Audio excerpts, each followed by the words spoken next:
Good evening everyone. मेरा नाम है हर्ष कुमार और आज का जो टॉपिक हम लोग डील करने वाले हैं वो है एम पॉक्स क्लेड 1B के बारे में।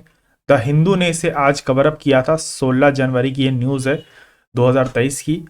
तो क्या हो रहा है मैं बता देना चाहता हूँ कि democratic Republic of the Congo के अंदर में एम पॉक्स क्लेड 1B को आउटब्रेक घोषित कर दिया गया है।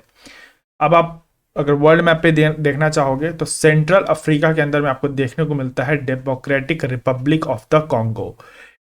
थोड़ी सी बैकग्राउंड के बारे में हम लोग बात कर लेते हैं। तो democratic Republic of the Congo जिसको डीआरसी बोलते हैं, मैं शॉर्ट में ये भी यूज करूंगा इसे। तो डीआरसी के अंदर में क्या हो रहा है साथियों, रैपिडली स्प्रेड हो रहा है outbreak of the mpox clade 1B 2023 से, यानी 2023 से भी ये मामला देखने को मिल रहा है। और जो अभी हाल ही में एक रिपोर्ट आई है, दैट इज नेचर मेडिसिन के द्वारा एक रिपोर्ट पब्लिश किया गया, उसमें यह बताया गया कि 83.1% जो लोग इससे इन्फेक्टेड हुए हैं एमपॉक्स से, वो उससे इन्फेक्टेड हुए हैं जो सेक्स वर्क के अंदर में इन्वॉल्व हैं, या फिर जहां पे सेक्स वर्क का एक चलन है जिस पॉपुलेशन एरिया के अंदर में, तो वहां पे ये देखने को ज्यादा मिल रहा है। यहाँ इस स्टडी में यह बताया गया है कि लगभग 10,000 से अधिक लोग लेबोरेटरी में कंफर्म केसेस पाए गए हैं, और साथ ही साथ देखोगे तो 3.4% लोगों की जनवरी 5 2025 से अगर देखा जाए तो लोगों को इतने परसेंट लोगों की मौत हो चुकी है इस डिसीज से। तो जान लेते हैं कि एमपॉक्स एंड क्लेड 1B क्या है। तो एमपॉक्स को प्रीवियसली हम लोग मंकी पॉक्स के नाम से भी जानते हैं। तो ये चीज़ याद रखना कि ये सब जो मैं टर्म्स बोल रहा हूँ, मैं बार बार इस बात को हाईलाइट करता हूँ आपके सामने कि आप जब भी यूपीएससी का एग्जाम दोगे तो आपको यही सब स्टेटमेंट पूछते हैं। ज़्यादा बहुत टफ स्टेटमेंट नहीं पूछेंगे आपसे, कंफ्यूजिंग स्टेटमेंट पूछ लेंगे। ठीक है, इज नॉट नोन एज ऐसे कुछ करके वर्ड जोड़ देंगे। तो आपको जब चीज़ें पढ़ते हो तो ये हमेशा पढ़ाई में समय ध्यान में रखना कि आप यूपीएससी की तैयारी कर रहे हो या और किसी एग्जाम की तैयारी कर रहे हो तो उसमें क्या एस्पेक्ट से इसमें क्वेश्चंस आ सकते हैं। ठीक है, तो ये एक तरह का वायरल जूनोटिक डिजीज है। क्या है वायरल जूनोटिक डिजीज? जो cause by mpox virus से काउज होता है। ठीक है, इसमें प्राइमली दो क्लेड्स होते हैं, क्लेड 1 एक क्लेड 2। क्लेड 1 में ही आपका 1B इंक्लूड होता है, जिसके अंदर में केसेस जो है हाईली ट्रांसमिटेबल होते हैं, यानी बहुत जल्दी से फैल सकते हैं।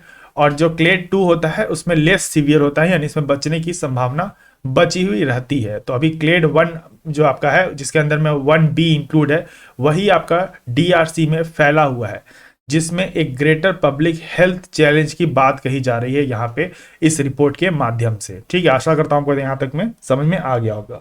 ठीक है, थोड़ा एमपॉक्स के बारे में हम लोग और भी जान लेते हैं। तो की फाइंडिंग इस रिपोर्ट में क्या बताया गया, इस स्टडी में क्या बताया गया है कि जो भी लोग सेक्सुअल एक्टिविटीज के अंदर में या जिनका प्रोफेशन है सेक्स वर्क, उसके थ्रू ये ट्रांसमिशन देखने को मिल रहा है। ओके, जैसे जो ऑपरेटिंग बार्स वगैरह में अंदर में काम करते हैं।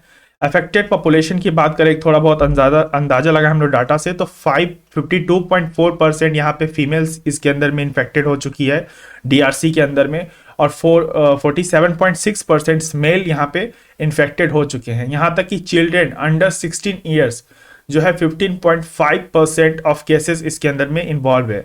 तो हम जान रहे हैं कि आपके मन में भी क्या सवाल उठ रहा है, जिसको मैं आगे डील करूंगा। ठीक है, और हायर इंसिडेंस किसके अंदर में देखने को मिला, यंग एडल्ट, यानी जो युवा पीढ़ी है 15 साल से 24 साल के बीच में, उनमें ये केसेस इस पॉपुलेशन को अगर हम कंपेरिजन करते हैं एमपॉक्स की जो लोगों को बीमारी हो रही है, अगर उनके पूरे परसेंटेज में हम पॉपुलेशन में ये करके उसको कन्वर्ट करके देखते हैं तो एडल्ट्स के अंदर में ये बीमारी ज़्यादा देखने को मिल रही है।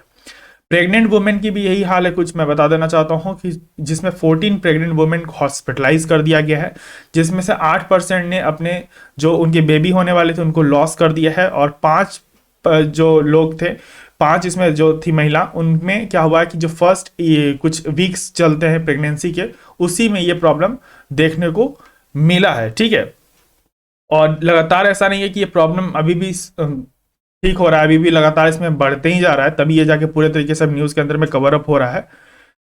साथ ही साथ आप याद रखिएगा कि 4 यंग कुछ एडल्ट जो हैं, समझ लीजिए लगभग 20 से 30 ईयर्स के, ये आपको इसमें सीवियर 7th डेथ हो चुके हैं, यानी 7 लोग जो इसमें मौत हुई है लगभग, उसमें तो लगभग आपका क्या है, यंग लोग ही शामिल है जो इससे नहीं बच पाए।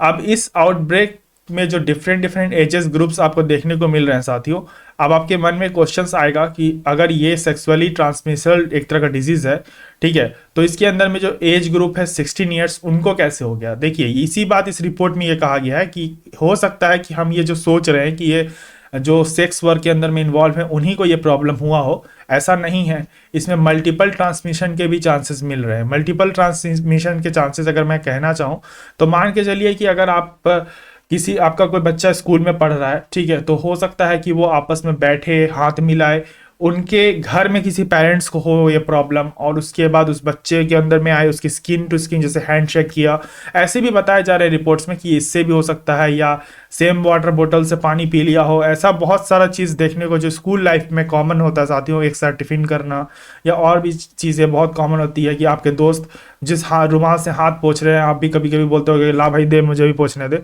तो इससे भी ट्रांसमिशन के चांसेस बताए जा रहे हैं। तो यहाँ मल्टीपल ट्रांसमिशन को एक तरह से यहाँ पे बताया जा रहा है कि इसकी जो जीनोमिक सीक्वेंसेस हैं, तो उसके कारण से यहाँ पे ऐसा नहीं कह सकते हैं कि सिर्फ जो लोग सेक्स वर्क में इन्वॉल्व है उन्हीं से ये बीमारी, हाँ हालांकि यही बीमारी इस कारण ये हो सकता है, लेकिन जो ट्रांसमिशन है वो और भी कारण यहाँ पे निकल के सामने आ रहे हैं। ठीक है, तो आशा करता हूं आपको यहाँ पे देखने को और समझने में आसानी हो रही होगी कि मैं आपको क्या बताना चाह रहा हूँ। साउथ क्यू में अगर हम बात करेंगे तो सबसे ज्यादा केसेस वहां पे राउज कर रहे हैं, लोकेशन के माध्यम से जानेंगे। तो एक तरह का यहाँ पे कंसर्न आ गया है एमपॉक्स क्लेड को लेके कि भाई जो डीआरसी का जो हाल हो चुका है, अभी एक पब्लिकली ये न्यू हेल्थ चैलेंज बन चुका है, और जो अभी चल रहा है माहौल उसके हिसाब से सरकार को तुरंत इमिडिएटली इसमें एक्शन में आना चाहिए। और साथ ही साथ गवर्नमेंट यहाँ पे अफ्रीका की अगर गवर्नमेंट की बात करें तो सिर्फ ऐसा नहीं कि गवर्नमेंट अफ्रीका की गवर्नमेंट ही इसमें इन्वॉल्व रहे, यहाँ पे WHO को भी सामने आने की बात कही जा रही है इस रिपोर्ट में कि आइए भैया अब इसका सॉल्यूशन कीजिए, क्योंकि अगर कोई चीज़ एपिडेमिक है तो उसको पैंडेमिक बनने में ज़्यादा टाइम नहीं लगता है, क्योंकि हम लोगों ने कोविड में ये चीज़ें देख ली है। तो क्योंकि अभी बहुत ज़्यादा बीमारी बढ़ रहा है और इसमें कंसर्न सरकार को पहले से लेना हो, तो बेसिकली मेरे पढ़ाने का ये मोटिव था इसमें कि आपको एमपॉक्स के बारे में बता देना कि एमपॉक्स में कितने प्राइमरी क्लेड्स होते हैं, ये क्या वायरल जूनोटिक डिजीज है, एमपॉक्स क्या प्रीवियसली नाम क्या जाना जाता था, और उसके बाद कहाँ पे ये फैल रहा है। ठीक है, क्लेड आई बी जो इंक्लूडिंग है क्लेड 1B में, क्योंकि देखो स्टेटमेंट ये भी बन सकता है ना कि is clade 1B is including clade 1 in mpox, तो ऐसे भी एक स्टेटमेंट बन जाएगा ए स्टेटमेंट के अंदर में। तो यहाँ से आपको ये चीज़ें दिमाग में रखनी है।